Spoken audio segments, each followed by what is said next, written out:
Heiho, atau tentara pembantu, adalah pasukan tempur garis depan yang langsung di bawah struktur militer Jepang. Mereka sangat terlatih. Tujuan utama dibentuknya Heiho adalah untuk mendukung upaya perang Jepang melawan sekutu. Tugas Heiho di medan perang awalnya hanyalah pekerja kasar atau membangun barak, parit, dan mengantar logistik. Kemudian dilatih militer untuk diterjunkan langsung dalam pertempuran seperti Morotai, Kalimantan, dan Filipina. Heiho sendiri terdiri dari angkatan darat, laut, dan Kempetai atau polisi.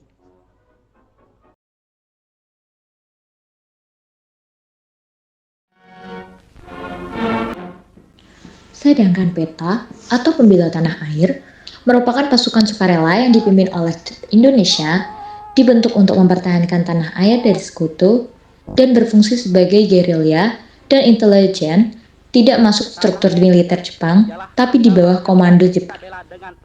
PETA sendiri memiliki slogan yaitu, "Hewan bukan milik kita untuk dimakan, dikenakan, dipercobaan, atau digunakan untuk hiburan."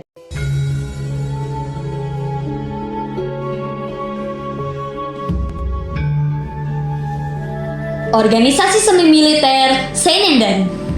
Secara bahasa, Seinendan memiliki arti barisan pemuda. Organisasi Seinendan merupakan salah satu organisasi semi militer bentukan Jepang yang beranggotakan para prajurit muda.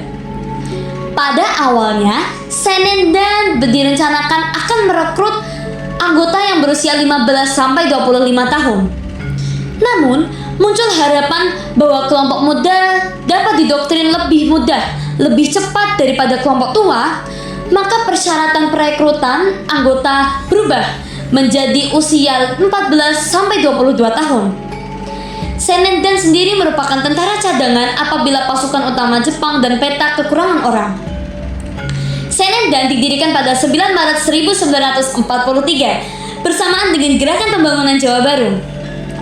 Katanya, tujuan didirikan Seinendan itu untuk mendidik dan melatih para pemuda agar dapat mempertahankan tanah airnya dengan kekuatan sendiri. Namun ternyata, tujuan tersebut tidak sepenuhnya betul. Karena Jepang sendiri tengah mempersiapkan para pemuda Indonesia untuk membantu militer Jepang dalam menghadapi pasukan sekutu pada Perang Dunia Kedua. Kita dapat menemui beberapa tokoh pahlawan Indonesia yang ternyata pernah bergabung di organisasi ini.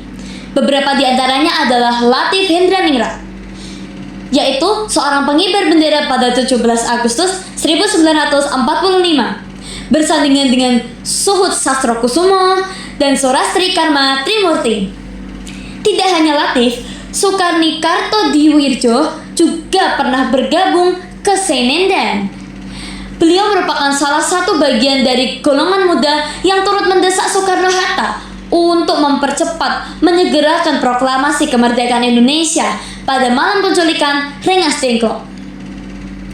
Tidak butuh waktu lama untuk Seinendan bertahan, karena pada tahun yang sama, pada tahun 1943, Seinendan dibubarkan. Hal ini disebabkan oleh pemerintah Jepang yang makin lama menyadari bahwa barisan pemuda atau Seinendan lebih menguntungkan Indonesia. Pemuda Indonesia mendapatkan pendidikan dan pelatihan guna mempertahankan tanah air. Seinendan cenderung lebih memihak pula kepada Indonesia.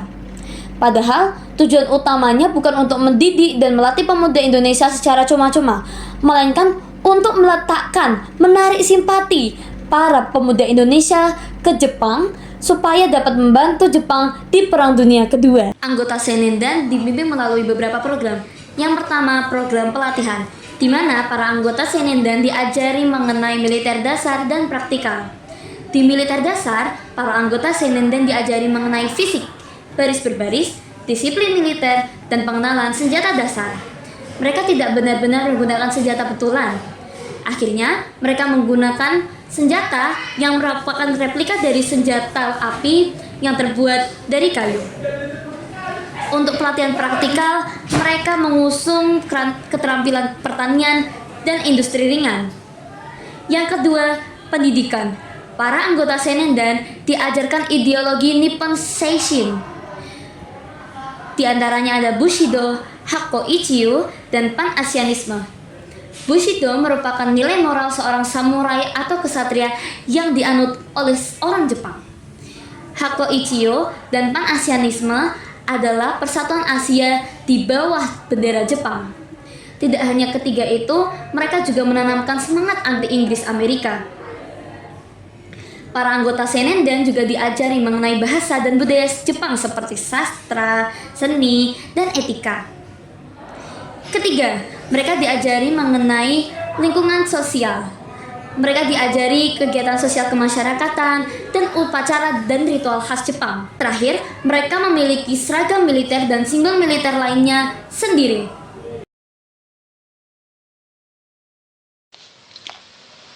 Barisan Pelopor adalah sayap pemuda dari Jawa Hokkaido yang dibentuk pada Agustus tahun 1944 oleh Ir Soekarno.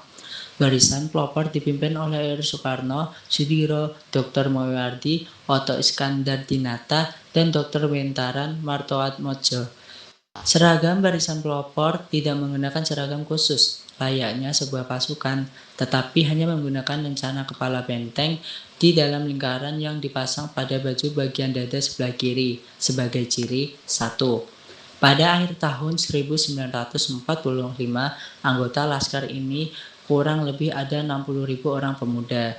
Yang kedua, setelah kemerdekaan, organisasi ini dikenal dengan nama Barisan Benteng. Barisan ini dikerahkan untuk mendengarkan pidato dari pemimpin-pemimpin nasionalis. Setelah itu, mereka dilatih untuk menggerakkan massa yang banyak, memperkuat pertahanan militer, dan melakukan kegiatan untuk kesejahteraan rakyat.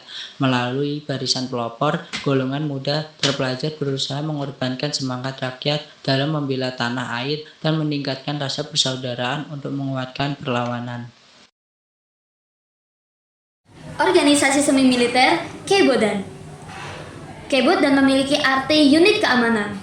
Namun dalam bahasa Indonesia lebih akrab disapa Barisan Pembantu Polisi atau Laskar Penjaga Keamanan Rakyat. Organisasi ini merupakan organisasi semi militer bentukan Jepang yang menugaskan para pemuda untuk menjadi barisan pembantu polisi Jepang dalam melakukan tugas-tugas kepolisian. Keibodan memiliki beragam nama di berbagai daerah. Di Sumatera, Keibodan lebih akrab dipanggil Bogodan, sementara di Kalimantan disebut Sameo Konen Hokkodan. Keibodan masuk ke dalam organisasi kepolisian, sehingga kepala polisi daerah harus bertanggung jawab atas Keibodan yang ada di daerahnya. Pada awalnya, Keibodan merekrut anggota yang berusia 20-35 tahun. Namun, kebijakannya berubah, sehingga Keibodan merekrut anggota yang berusia 25-35 tahun untuk bergabung. Pembina Departemen Keibodan disebut Keimubu, sementara pembina daerah Keibodan disebut Keisatsubu. Keibodan didirikan pada 29 April 1943, di mana anggotanya dilatih selama sebulan di Sukabumi, yang sekarang titiknya menjadi sekolah kepolisian. Hal ini disengaja oleh Jepang agar anggota Keibodan tidak dapat pengaruh dari golongan nasionalis. Oleh sebab itu, Keibodan dibentuk di desa-desa di mana kaum nasionalis kurang memiliki pengaruh di sana.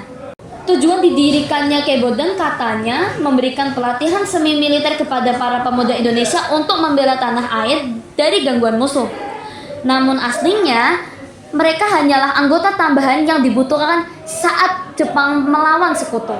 Kita dapat menemui banyak sekali tokoh pahlawan yang pernah bergabung ke Keibodan. Di antaranya ada Gatot Mangkuprojo, Oto Iskandar-Dinata, dan Kasman Singodimedjo.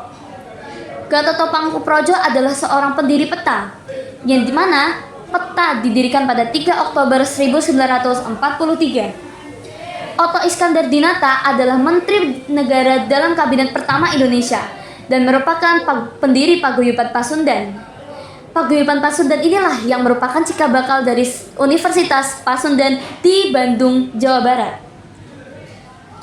Sementara Kasman Singodimedjo merupakan ketua KNIP, yaitu Komite Nasional Indonesia Pusat, yang dimana KNIP ini akan menjadi cikal bakal DPR. Keibodan dibubarkan pada 15 Agustus 1945 karena Meskipun telah dijauhkan dari kaum nasionalis, para pemuda yang memiliki kesadaran untuk menjaga dan membela keamanan pada wilayahnya masing-masing akhirnya tumbuh pula. Jepang merasa pembentukan Keibutan terlalu menguntungkan Indonesia dan dapat mengancam posisi Jepang, sehingga mereka memilih untuk membubarkan organisasi ini. Para anggota Keibodan dilatih sebanyak 3 kali dalam seminggu, di mana mereka berkumpul untuk latihan baris berbaris dan olahraga untuk menjaga stamina. Mereka dilatih untuk menyelidiki kabar angin dan desas-desus, menjaga bahaya udara, menjaga daerah garis pantai, memberi P3K dalam keadaan bahaya dan bencana alam, menjaga pencuri, perampok, dan penjahat lainnya, mengawasi orang-orang yang berkelana, serta ronda malam. Hal ini diperlukan untuk membantu polisi Jepang dalam menjaga lalu lintas dan keamanan di desa sendiri.